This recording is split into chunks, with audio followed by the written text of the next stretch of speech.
Bounded set. Let S be an unempty subset of the set of real number is said to be a bounded set if the set S has an upper bound, that is the set S is bounded above, and has a lower bound, that is the set S is bounded below.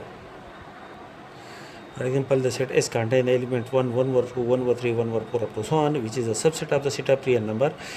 Capital M is equal to 1, which is a real number, is the upper bound of the set S because each element of the set S is less than or equal to 1. Each element of the set S for each x belong to the set S.